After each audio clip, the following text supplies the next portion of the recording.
So we just calculated the allelic frequencies up here for the dominant and recessive alleles. But what about the trait itself? How frequent is the trait of lactose intolerance in our population?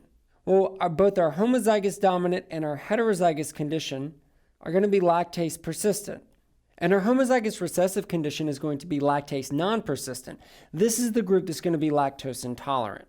So if we calculate the frequency of lactase persistence in my population, then we've got 500 plus 300 is 850 total people out of 1,000. That's 0.85. Well, look at that. The frequency of the dominant allele is 0.675. The frequency of the dominant trait is 0.85. They're not the same. This is really important. The allelic frequency and the trait frequency don't have to match. Take this given scenario right here. We have a population of 1,000 people. Remember, that means we have 2,000 alleles total. And when we calculate our allelic frequency, we find that the dominant allele for lactase persistence is prevalent at a 0.75 frequency.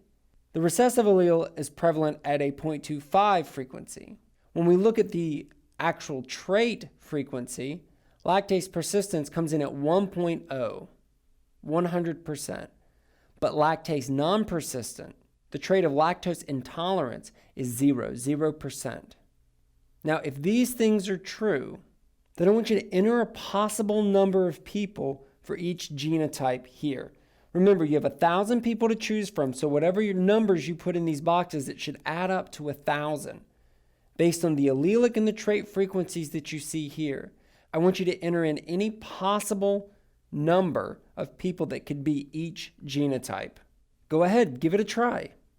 If you get stuck, try checking out the forums to see if anyone has some helpful advice.